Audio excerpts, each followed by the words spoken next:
All right, let's unpack this. Today, we're diving deep into a truly extraordinary story. It reads less like history and more like an epic legend. We're talking about Ned Christie, a man of the Cherokee Nation. His life, through absolutely no fault of his own, became this crucible of injustice, defiance, and just an unwavering refusal to be broken. I mean, imagine this. You're a respected community leader, then bam, suddenly without proof, without due process, you're branded a murderer. You're facing a system so stacked against you that, well, surrender means certain doom. What choices do you even have? Our sources for this deep dive, they come from excerpts from Ned Christie, a Cherokee legend's Defiance, and they paint a really vivid, often quite heart-wrenching picture of a man caught in just an impossible situation. So my mission today is to, thoroughly explore Ned Christie's remarkable journey, understand the monumental choices he made under just extreme pressure, and uncover why his story resonates so powerfully, even, over a century later. It's a narrative that forces us to grapple with some uncomfortable truths about power, justice, and the enduring human spirit. It really is a compelling case study. Yeah. What's immediately striking from our sources is just how rapidly a life of standing and purpose can be irrevocably altered by a single wrongful accusation, especially when that accusation comes from, like, an external power structure. We're not just looking at a historical figure here. We're exploring a narrative that really compels us to confront these universal questions of justice, honor, and resistance, issues that remain incredibly pertinent, in our own time. It forces us to consider the perspectives of those often marginalized by the official accounts. Precisely. Yeah. So let's begin, at the beginning. Before the legend took hold, before he became this hunted man, before the fortifications and the dramatic standoffs, who exactly was Ned Christie, the excerpts we have, they don't paint him as some anonymous figure or like an outsider. Quite the opposite, actually. Our sources describe him as a respected statesman of the Cherokee Nation, a man familiar with the council chambers, a trusted voice within his community. He wasn't on the fringes, was he? This was someone like deeply integrated into the very fabric of his society, holding a position of real influence. That's absolute crucial context. Yeah. And it's a detail that many might overlook, but it fundamentally shapes our understanding of everything that followed. His position as a statesman, it reveals he was deeply embedded in the civic and social life of his community. Our sources highlight that he wasn't just a citizen, he was a leader, a counselor, someone whose counsel was sought and respected. This is vital because it really illustrates the systemic disregard the federal system showed, not just for an individual, but for the established leadership and sovereignty of the Cherokee Nation itself. It underscores how deeply disturbing it was for someone of his stature to be targeted like that. It implied a profound challenge to tribal authority. Right. It makes the next turn of events even more shocking, really. The narrative takes this stark, incredibly unfair turn in 1887. A federal marshal named Dan Maples was killed, and almost immediately, with virtually no investigation, certainly no due process as we understand it, Ned Christie was just instantly branded the murderer. This wasn't just like a lapse in legal procedure. Our sources reveal it was a systemic disregard for basic legal rights, particularly for a Cherokee citizen at that time. It's almost hard to fathom. No evidence presented, no opportunity to defend himself, just an immediate damning accusation from this powerful external system. And this specific incident, it opens up a critical window into the complex and, frankly, often brutal legal landscape of Indian Territory during that era. What did justice truly mean, especially for a Cherokee citizen facing federal charges? Our sources make it abundantly clear that while the Cherokee Nation had its own sophisticated judicial system, federal law enforcement often operated with a heavy, sometimes unilateral hand, frequently overriding indigenous legal processes and jurisdiction. Ned Christie emphatically denied the charge, but he wasn't naive. Not at all. He understood precisely what awaited him in the federal courts. Deep-seated prejudice, a foregone conclusion of guilt, and the very real stark threat of a noose. His perception wasn't paranoia. It was a deeply informed understanding of how federal authority, often fueled by land interests and racial bias, could just easily bypass or simply ignore the established rights and traditions of his people. He knew the deck wasn't just stacked, it was cemented against him. And that's the pivotal moment, isn't it? Right there. Faced with this impossible situation, a false accusation, and a predetermined outcome, Christie made this monumental choice. He refused to surrender. He didn't just quietly slip away. He disappeared into the rugged, familiar hills of Indian Territory, consciously transforming his act of survival into a defiant, principled stand. This wasn't just running away and hoping to be forgotten, was it? No, absolutely not. This was an active, powerful decision to challenge the narrative imposed on him, to draw a line in the sand with his own life. It was a rejection of a justice he knew wasn't just. Right.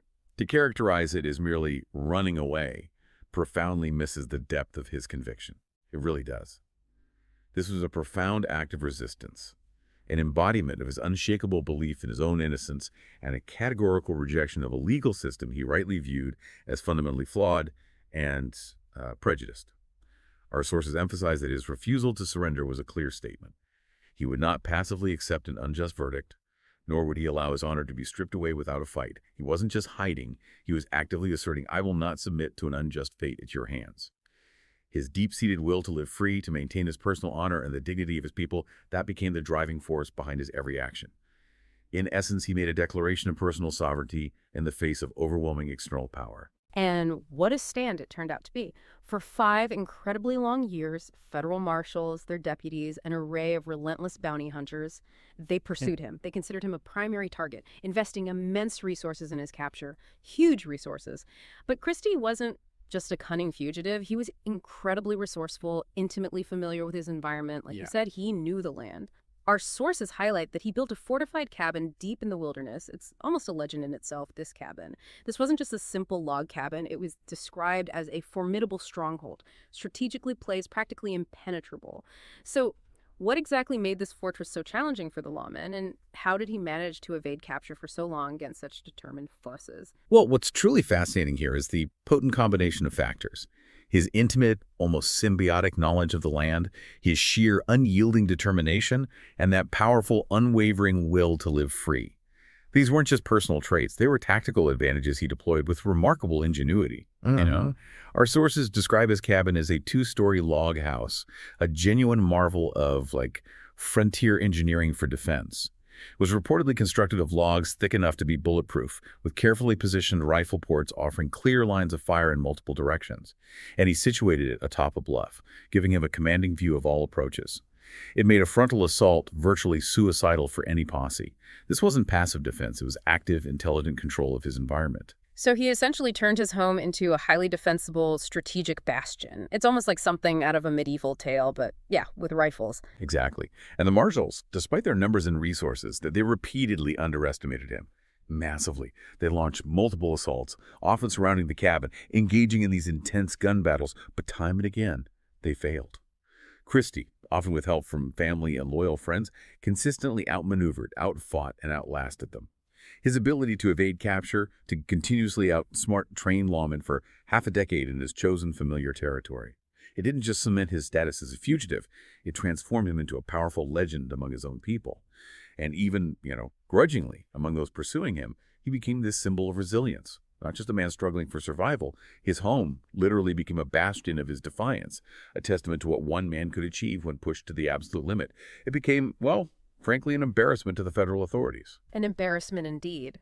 And as we know, all manhunts eventually they reach an end, especially when government resources are brought to bear without limit. In 1892, the pursuit escalated dramatically. The federal marshals weren't just sending larger posses anymore, they were desperate. Our sources detail the astonishing fact that a cannon, yes, a literal cannon, was hauled into the rugged Cherokee hills specifically to blast his stronghold apart. The sheer force of this escalation, it speaks volumes about the challenge Christie posed.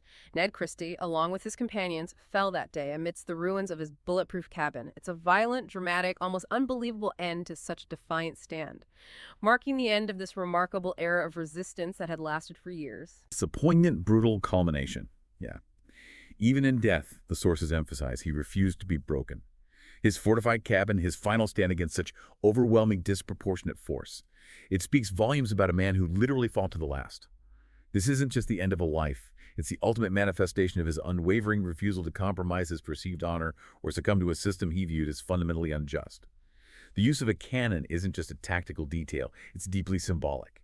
It really is. It underscores the immense, almost ridiculous effort required to finally subdue one man, highlighting the profound threat his continued defiance posed to federal authority and its narrative. His death in this manner, it only solidified his legendary status. And then, years later, the truth surfaced, the ultimate vindication. Ned Christie had not been the killer of Marshall Maples. He had died fighting for his name, his honor, the dignity of his people, for an accusation that was, in the end, proven entirely false. This posthumous revelation is, frankly, heartbreaking. I mean, to die for a crime you didn't commit years after the fact.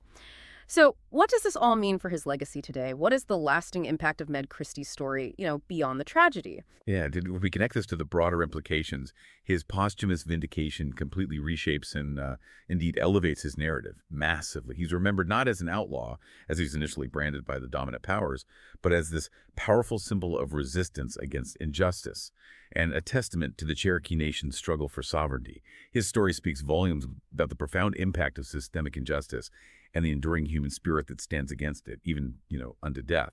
It forces us as listeners and as a society to reconsider what heroism truly looks like, to actively question official narratives, and to recognize the true, often devastating cost of truth, especially when it arrives too late for the individual. Christie's story is a powerful testament to the unwavering power of conviction, even when it's met with overwhelming force and ultimately sacrifice. It leads us to grapple with the what-ifs of history, doesn't it? It really does. Ned Christie's deep dive is truly a powerful journey. From a respected statesman unjustly accused to a defiant legend who held out against the might of the federal government, and finally, to a symbol of resistance whose innocence was only recognized after his tragic death. His story is a poignant, almost visceral reminder of the devastating price of injustice and the incredible strength of the human will to resist what is perceived as fundamentally wrong. It's a mirror reflecting these deeper conflicts between established power and individual integrity. hmm And this raises an important question for all of us, I think, looking back at history, but also looking at our present. When faced with a system or a situation that seems determined to crush you, to strip you of your honor or your truth, and knowing the potential, the dire consequences of standing firm, what would you surrender? And what would you stand your ground for? Ned Christie's story isn't just history. It's a profound reflection on our own values and choices when we face adversity. Perhaps the true victory isn't always in escaping a fate, but in defining how you are remembered, long after the cannons fall silent and the official reports are filed away. Definitely something to mull over as you navigate your own journey until our next deep dive.